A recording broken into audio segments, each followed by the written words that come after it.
occlusion rim on the mandibular where I just added the red wax back.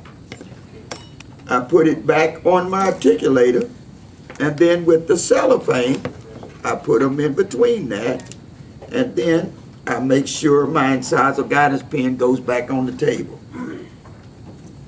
Can you see the cellophane? Is it showing up?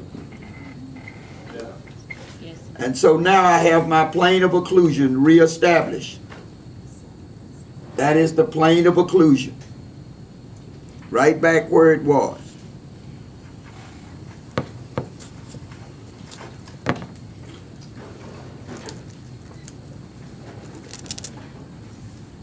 I chilled it. And now we have our occlusion rims back like they were before we did our centric bite.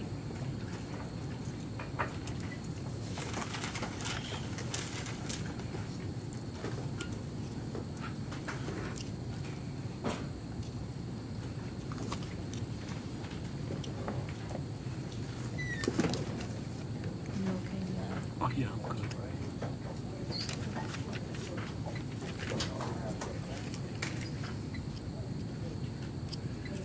Now, this is the step that many of the students downstairs miss. Our next step is to take our mandibular cast. Come on, zoom on in on that.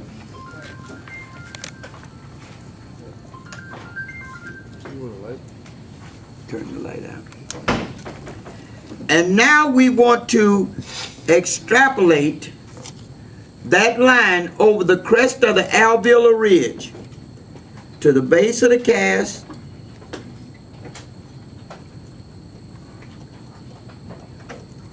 and to the non-anatomic portion in the anterior. And you're going to do that on both sides.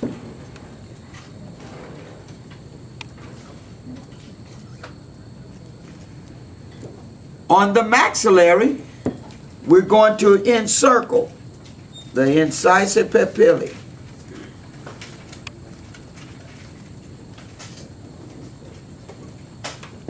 And then we can take a ruler and go laterally and split.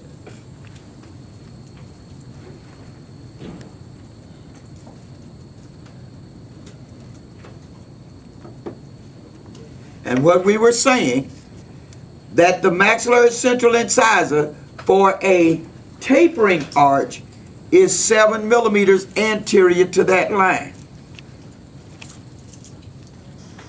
For a square, it's only about 5 millimeters anterior to it. Everybody got it? Oh.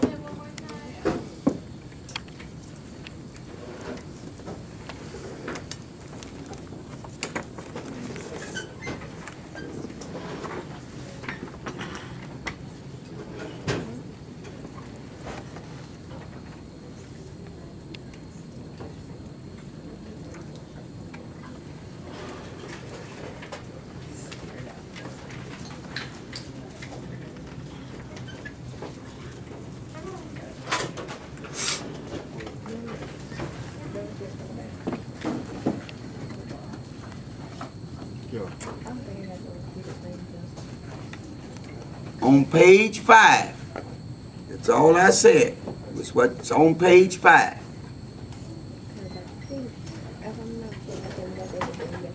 On page 5 of your arrangement. If it's tapering, it would be about 7 millimeters. So if it's tapering ovoid, it would be a what? 6.5, wouldn't it? If it's square ovoid, what about if it's square tapering? It's about 6, isn't it? How about that? Boy, that's that new math. That's that new math. Yeah, that new math.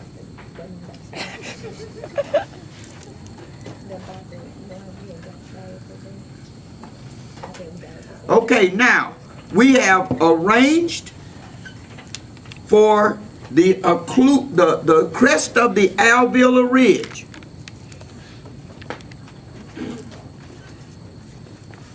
You notice that we put these lines on here before we even started to arrange the teeth.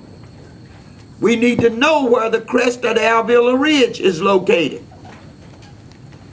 Now, if we put the occlusion rim back in place, we can take our ruler and draw a line on the occlusal surface of the mandibular occlusion rim.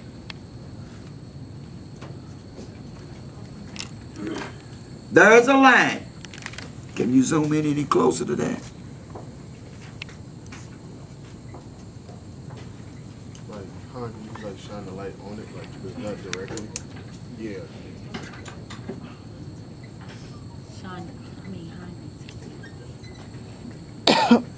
I put a line all the way from the base of the cast to the anterior part of the cast. I put a line right on the occlusal surface of the mandibular occlusion rim. I do it on both sides.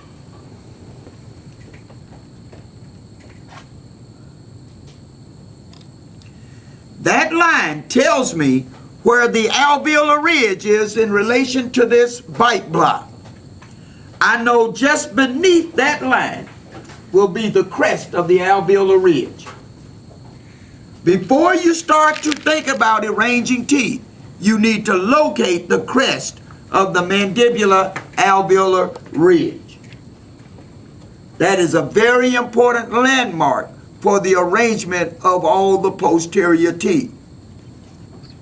Even though we have not started arranging the posterior teeth yet, but you must know where that line is before you get started. That represents the crest of the alveolar ridge.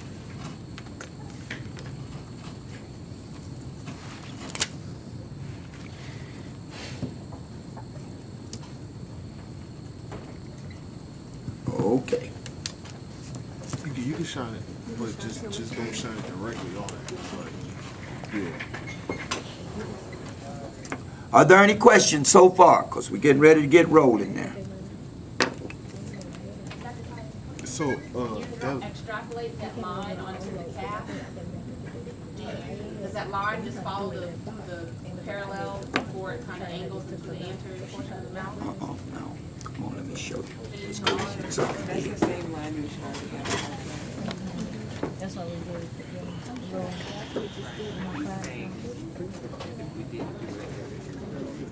So what's up, Sean?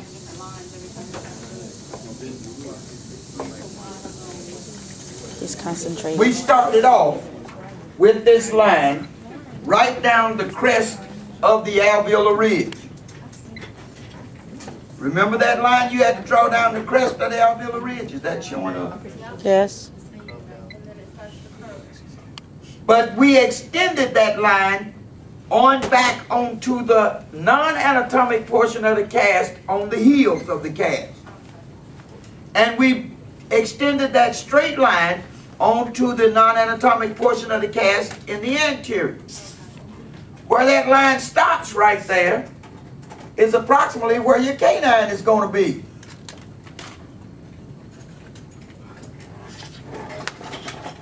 Because the canine is right at the corner where the turn is made. So you don't continue the line on around to the anterior. You extend it on straight from there out onto the non-anatomic portion of the cast.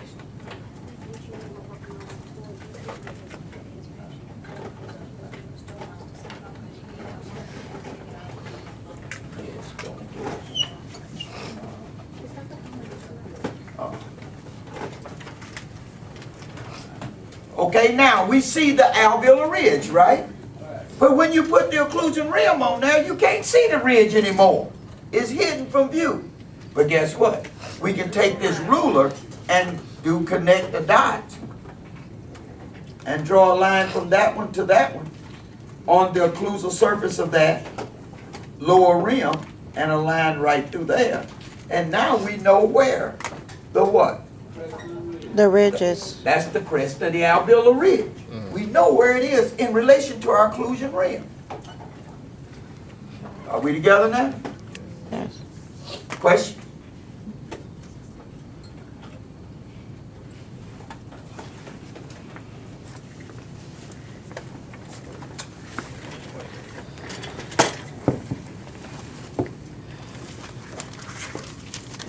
if you take the maxillary one, you can pretty much find where the location of the upper canine should be. But we already have established that with the canine lines on our occlusion rim. All right, here we go. Now, where's my syllabus? Find my page or my chart. Check.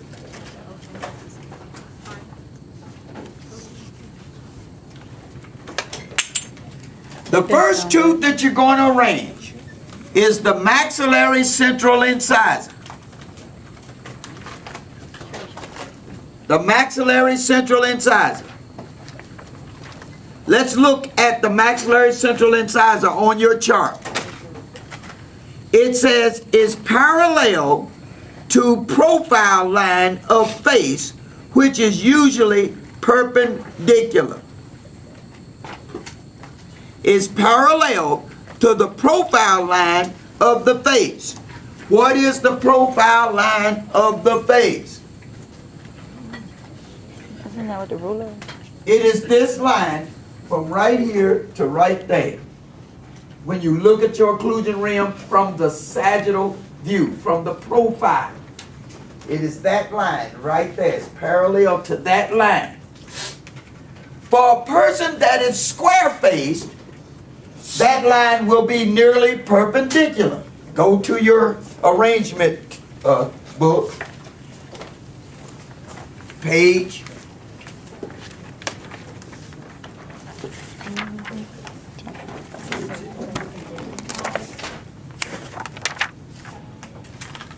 Page 5. If the patient's face is more square, this angle will be less than 80 degrees.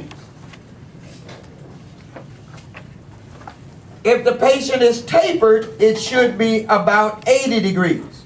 So square and ovoid, that angle should be what?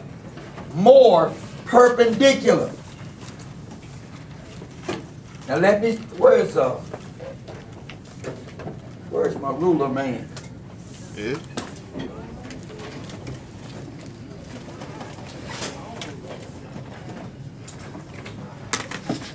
Get yours too.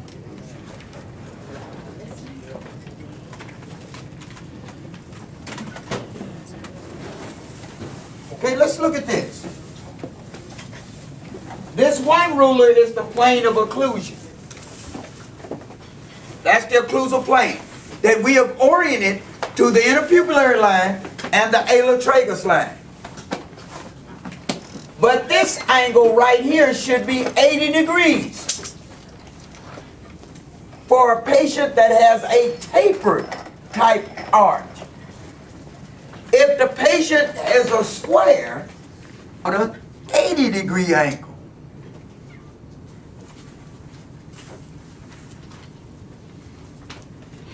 we're all right? So if that be the case, when we look, here's, now I'll just leave them right here. One, I'm leaving it right here. We might have to come back to that. So if you look on your booklet, on your syllabus, the first square says parallel to the profile line of the face. What is the profile line of the face? You have measured it on your upper occlusion rim. 80 degrees. You already got it. 80 degrees. It's right there. At what degree? 80. 80.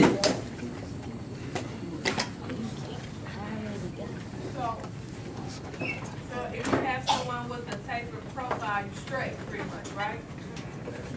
In this case, we on. Don't stay straight. If you had somebody with a square, you would have to do what with that angle? Take it to 90. More than 90 degrees. It's perpendicular. And if the patient is ovoid, it's what? Somewhere in between those two. But now, either way about it, think of this. Y'all, this is really technical stuff. And it's stuff that textbooks don't always talk about. That's why you can't read all of this stuff. Think about it. you have already established what it's going to be when you oriented the maxillary plane. When you put the occlusion rim in the patient's mouth and got the lip drape, if the patient was a flat patient's face and you put a tapered occlusion rim in it, what is going to have the lip doing? So you'd have to reduce it to get the right drape, wouldn't you? So whatever you came out with on your orientation of the plane, that's already established for you. That's the profile. And all you got to do is to arrange the tooth to be parallel to the profile line. If it was a patient that had a flat face, this profile line would be more what? 90 degrees, more perpendicular. Everybody got it? Okay. So that was the first square. That is the what? That is the labial-lingual inclination. The labial-lingual inclination. But what about the perpendicular? The anterior or mesiodistal inclination. Once again, go to page 5 in the upper right corner, figure 10A and 10B.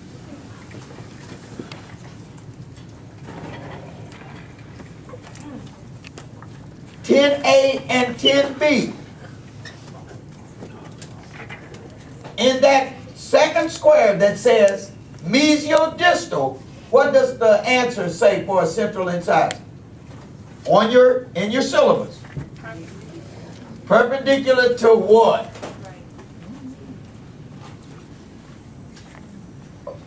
Some people miss. Some people. You got two books that you're looking at. You're looking at only one, so you lost.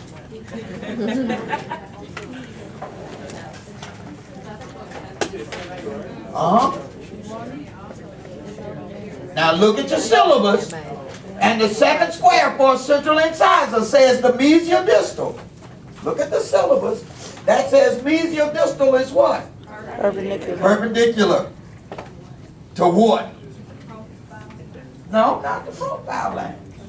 You're looking at it mesiodistal. PAT 101. Here we're looking at it facial-lingually. But if you're looking at it mesiodistally, you got to look at the frontal view to see the mesiodistal inclination.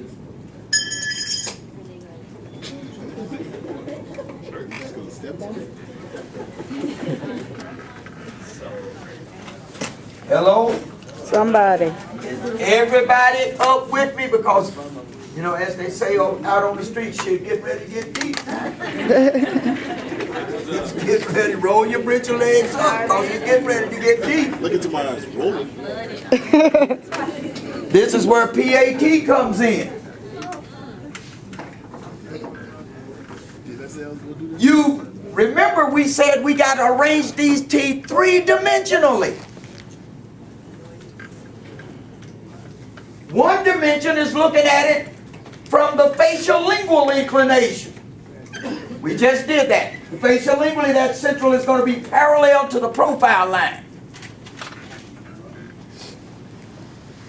The next one says looking at the tooth mesiodistally. That means you got to look at it from the frontal view to see mesial and distal.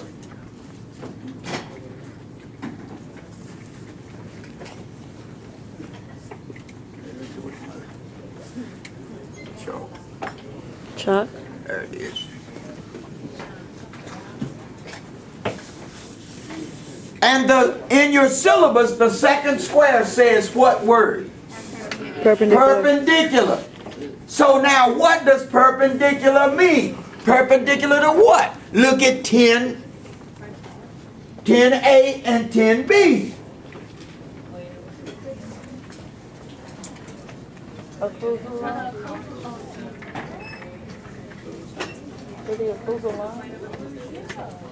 What's the matter there, Jesse? Huh?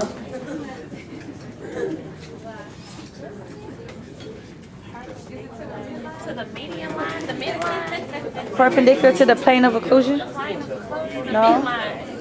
The midline is like this. Notice, whatever it is, whether it says a square, tapering, or ovoid, right? You have selected the teeth based upon the patient's facial form, didn't you? You measured the length of the incisor, didn't you? With the Yes. smile line. You measured the width of all 6 anteriors with the corners of the mouth, the canine line. You measured and selected the teeth based on the patient's arch form, whether it was square, tapering, or ovoid. Did you not? Yes. Now, when they say perpendicular, what they're talking about is the placement of the incisal edges to the plane of occlusion. Notice,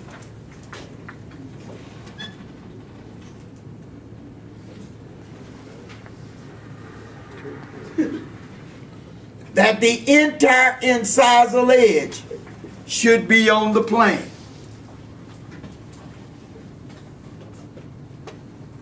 Look at the square, look at the ovoid, look at the square ovoid, and look at the taper. All of them have their incisal edges on the plane. Everybody with me? Depending upon what kind of tooth you have, and you selected the teeth based on what? The patient's facial form and the size, right?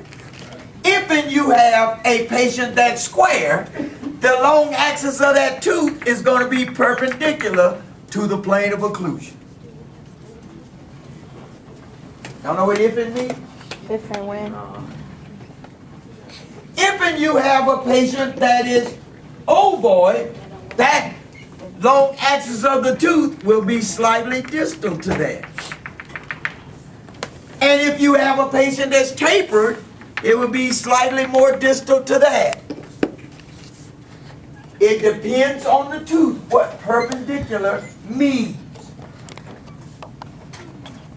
But in all circumstances, where is the incisal edge? On the plane. And the tooth is already manufactured with the long axis in the right place. Isn't that wonderful? This flies real good. You don't have to figure it out. All you have to do is what? Put the incisal edge on the plane. And the manufacturer has already manufactured this tooth so that the long axis will be in the right place based upon the shape of the tooth. Isn't that wonderful? So what do you have to do? Just put Put the it in the right incisal place. edge on the plane. If it's a square tooth, that long axis will be almost perpendicular. If it's a tapered tooth, it's going to be slightly more to the distal. So now, what kind of teeth do you have? You got tapering square. So guess which one is perpendicular to this? It would be the one in the middle, wouldn't it? Half square, half tapered. So it's right in the middle. Got it? Yep.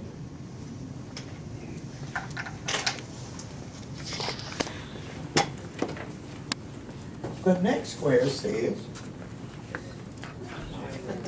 rotation. It says rotation. Everybody see that? Yeah.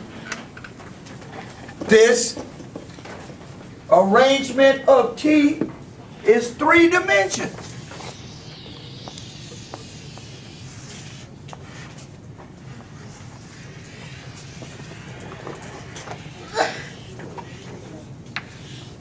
Now we have to look at it from the occlusal view.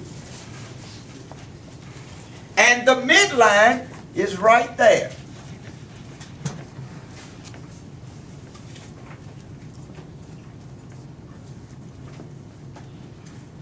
For a patient with an ovoid arch, the tooth will be ovoid, and therefore, from the incisal view, the central incisor will follow parallel to the curvature of the arch. If the arch is square, this horseshoe won't be like that. It will come up here like this, and then it'll flatten out right there, and then come. And the arch is more square. And the midline will be right there, so you arrange this tooth from the incisal view still parallel. The facial side is parallel to the plane of to the occlusion rim, the curvature of the arch. If this patient was a tapered arch,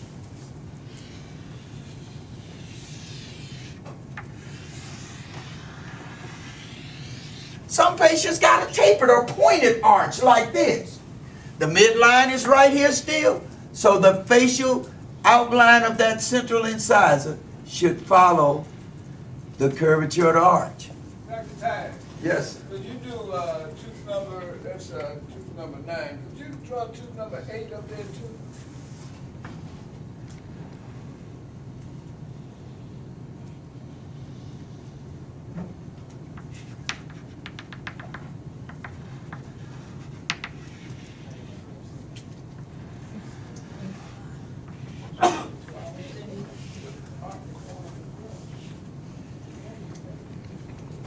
That's looking at it from the incisal view. So, let's look at this. These two rulers represent looking at the two central incisors from the incisal view. The left central, the right central, looking at the patient from the incisal view. For a patient with a square face form, those two teeth are going to meet each other like this. For a tapered patient, they're going to meet each other like this, looking at it from the incisal view. They're going to meet each other like this. And so for ovoid, it's going to be rounded, looking at it from the incisal view. Hello? Somebody. Questions? So it depends on the facial form of the patient. It depends on the arch form of the patient. But you'll see rotation of the tooth, the third column, says it's based upon being what? Parallel to the curve of the arch. If the arch is not curved, then the teeth will not be curved. It's square. If the arch is tapered, then the teeth will be in there tapered. So to see that in your text, in your pamphlet, go to page what? Page 4. Look at figure 5 on page 4.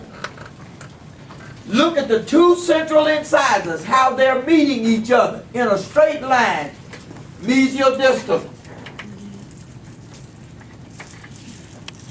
What did I say, figure what? Figure 5. Look at those two central incisors. They're going straight mesial distally to each other. Look at figure 6. Figure 6 is a what kind of arch? Looking at it upside. Tapered. Figure 6 is what? Tapered. You see those centrals are meeting each other at an angle. And then number 7 is a what? Ovoid. So the arch is going to be more rounded, isn't it? So irrespective of which arch form, the rotation of the teeth should be what? Looking at it from the incisal view, should be parallel to the curvature of the arch. If the arch is pointed right there, the centrals ought to be pointed right there. If the arch is square right there, flat, the teeth ought to be arranged flat. Everybody got it?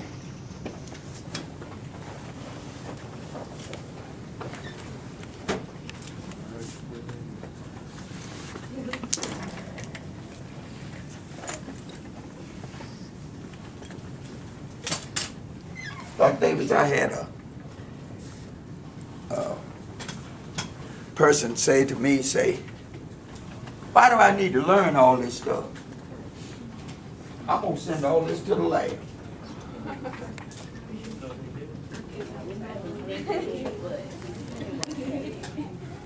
I say, yeah, you might, but not in the next 3 years.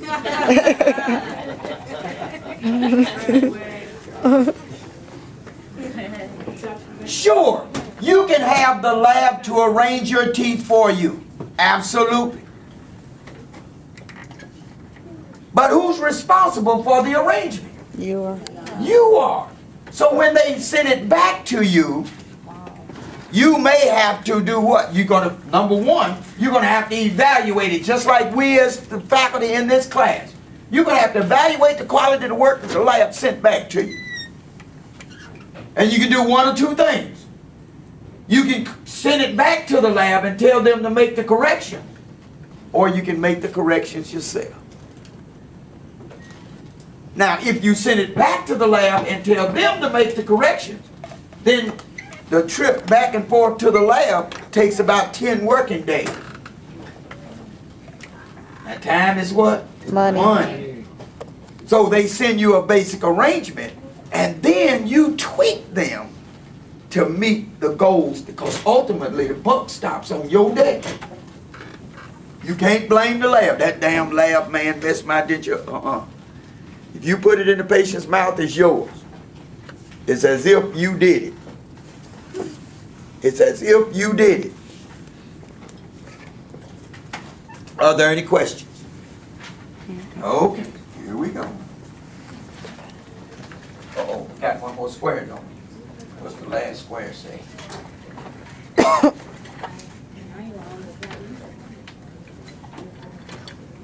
Relation to the plane. That is the position of the tooth up and down. We already talked about that. That the position of the incisal edge is on the plane. It should not be hanging down below the plane. It should not be below the plane. That plane of occlusion is what you had established. It's what you had established when you orient your Fox plane with the interpupillary line. That's the low lip line. You cannot place this tooth below the low lip line. The incisal edge got to be right on the money. How do you know it's going to be on the money? You already got the occlusion rim adjusted there. All you have to do is just place it right at the border of the occlusion rim on the plane. Hello? Now what's the next one say?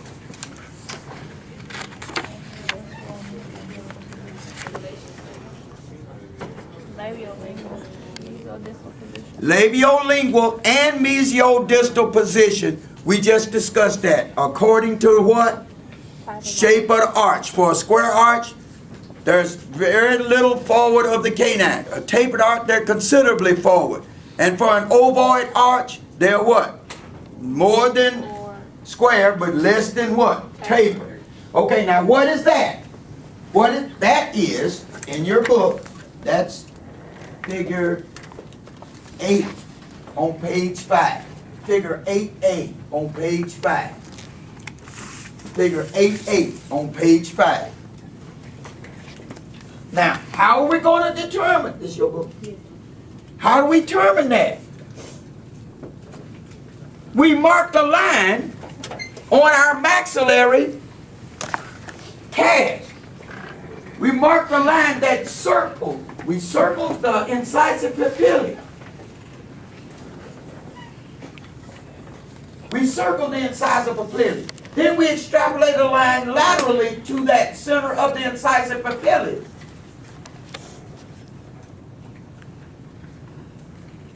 And if the patient's arch is square, what does that last block say for a square one? In that it says what? 5 millimeters. What did my square say? Very little. Which means about what? 5 millimeters. And if it's tapering, it needs to be more forward to that incisive papilla. So if it's square, it should be close to the inside. If it's tapered, it should be out here more. Guess what?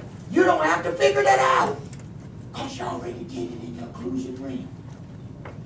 Your rim already got it built in. You did it when you put it in the patient's mouth and oriented the maxillary plane and got the labial fullness and got the shape of the arch. You already established it in your occlusion. So you see, my dears, the occlusion rim is very important.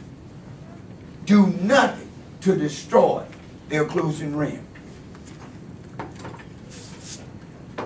I had this smart student, got so wise, so I got to arrange these teeth. What I'll do is I'll just cut all the wax out of the way and then just stick my teeth into the wax.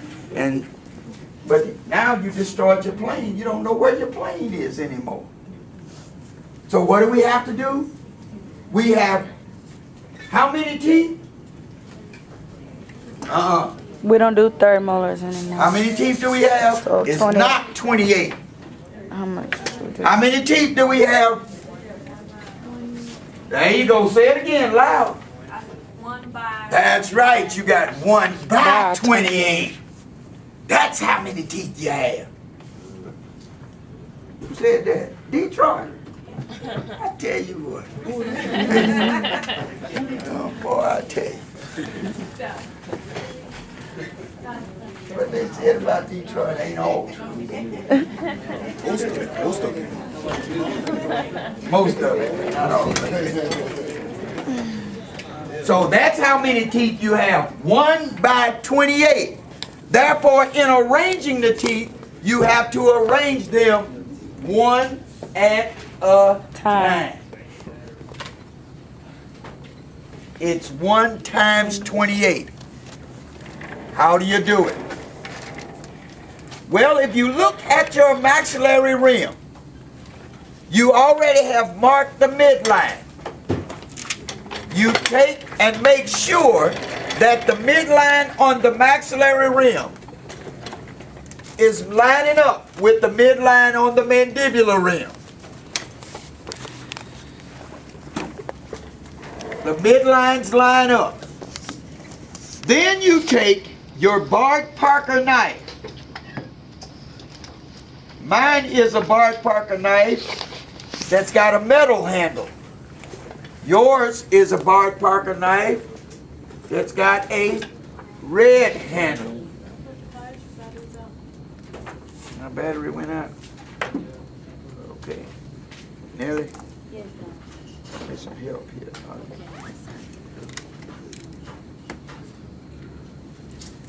So yours is red. Mine, I got a metal handle. But they're the same thing. Is that fingerprint? All right, am I back on now? Read the fingerprint? Okay. Oh, I thought she put a finger in there. Oh. So with your Bart I said, Parker oh, she protecting me. knife, back up just a little, Sean, so you can see the flame. Well, you can't see the flame. Yeah, you can. It shows up on my screen. You want to heat the knife. Put the knife in the flame, and then you want to make a vertical cut right at the midline. Are you going all the way through or just on the facial portion? of I'm it? going all the way through just on the facial portion. Okay. I just said okay. Okay. And then I guesstimate the width of the central incisor, and I do another cut. So I made 2 cuts. Don't go catch me there. That's why it's probably hissing. Hold his hands up.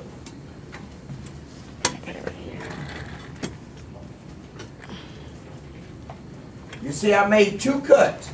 The first one right at the midline. And the second one, a width of a central incisor, which is about 8 or 9 millimeters distal to it. I made 2 cuts. Right at the midline and distal to it. And the reason why you use the Bart Parker knife, because it's real thin, and you can make more precise cuts rather than with the thickness of a buffalo knife. A buffalo knife is real wide.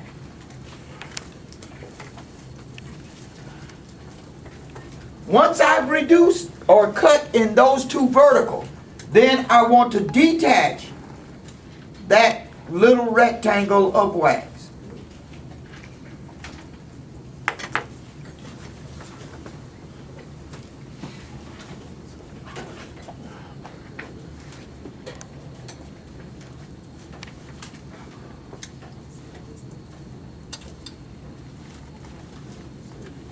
I detached it. Don't throw that little square away because you might need it later. Now with my number 7 wax spatula. Dr. Is that your square? Is it stuck?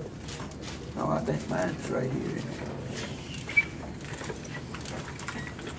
Now I'm going to take my number 7 wax spatula and warm the wax on each side of that cut. So this is on the patient's right side.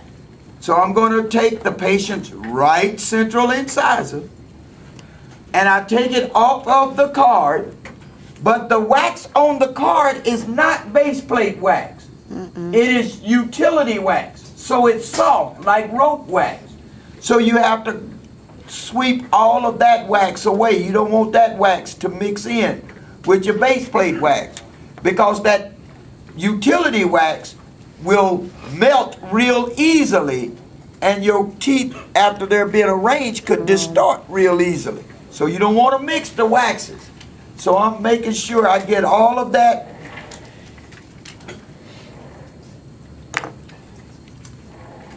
utility wax off of the tooth. I'm going to soften the wax here and then I'm going to set that tooth with all of those parameters that we said.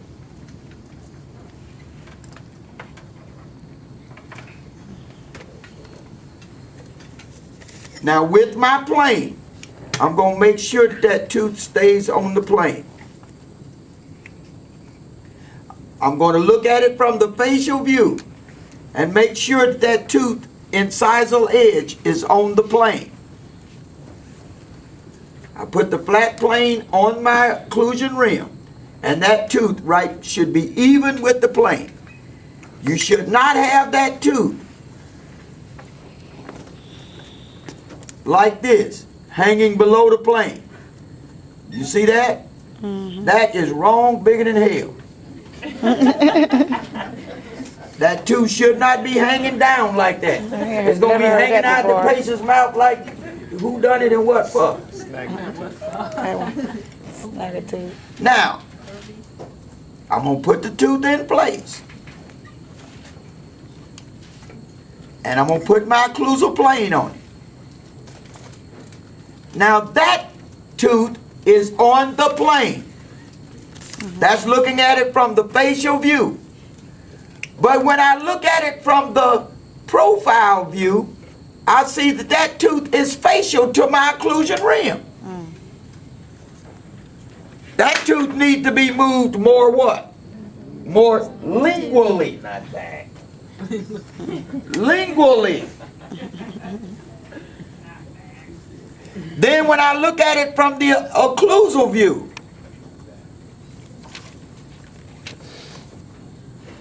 that tooth should be following the arch. And you see that this tooth is out facial to the arch. The trouble is, I can't get the tooth to go any further lingually. Why? It didn't even have space. Because it's not enough space for it. So my occlusion rim is in the way. So I take my buffalo knife and expose that base plate right in that area. The base plate is in the way, so I can't seat the tooth where I want it to go. Therefore, then I take my pear-shaped acrylic burr and put it in my handpiece, and I remove the base plate right there.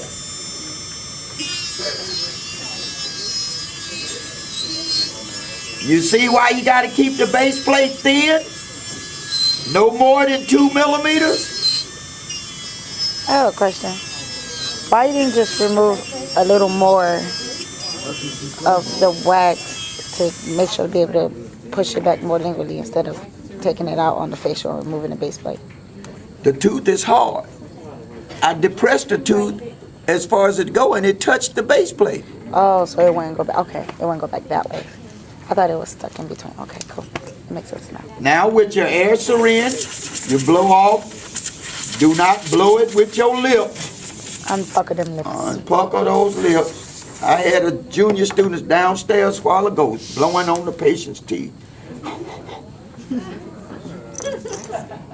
I ain't joking.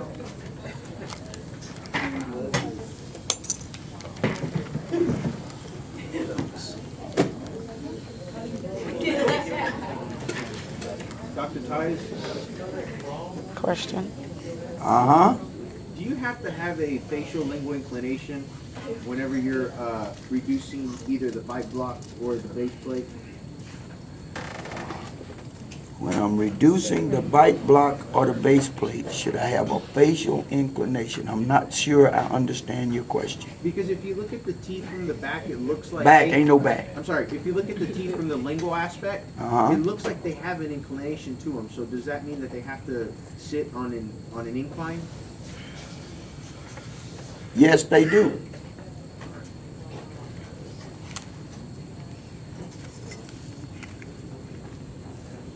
I don't know, because the thing is looking at the back right now, I don't think the incline's... Now once I have the tooth set, arranged, I can see that I need to do a little more. I didn't get it all.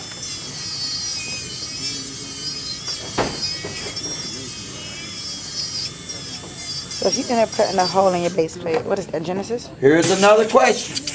Repeat the question. If you end up like drilling a hole into your base plate while you're doing that, what is it, Genesis? She said, if and you drill a hole all the way through your base plate, is it Genesis? And I'll ask you, what do you think? I would put triad on it. Rough it up and add some triad. That's what I said. I agree to it. Put the air barrier coating on the Call. Don't airline too. Okay. Some teachers better than no teacher. I know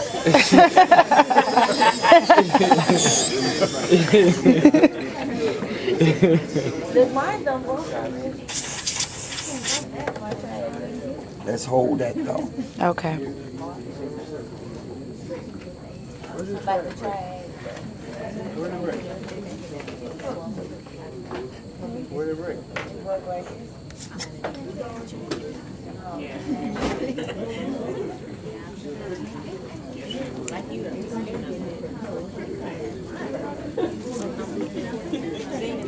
Now I have the tooth arranged where I want it to be arranged. I have some wax now. Worst words in dentistry. Uh-oh. Yes, sir.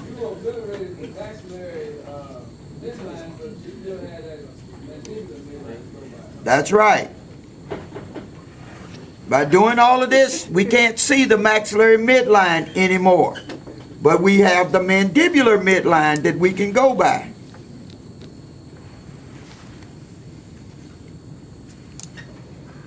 And now I'm luting the denture tooth to the bite block.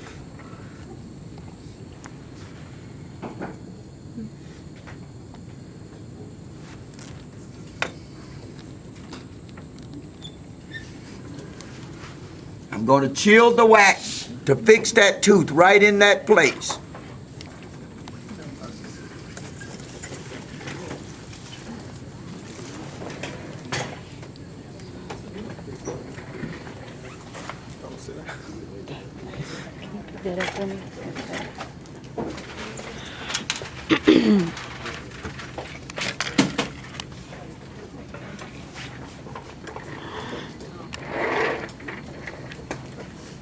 Now I've arranged this tooth now into position.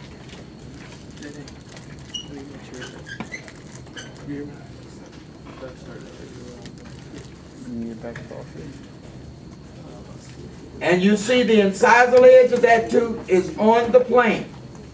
That's looking at it from the facial view, or frontal view. When I turn around and look at it from the sagittal view, I see that that tooth is parallel to the profile line of the occlusion ring. When I look at it from the incisal view, I see that that tooth is parallel to the curvature of the arch. I have that tooth placed. Are there any questions? Okay, let's take our break. We're going to come back and start again at 3 o'clock.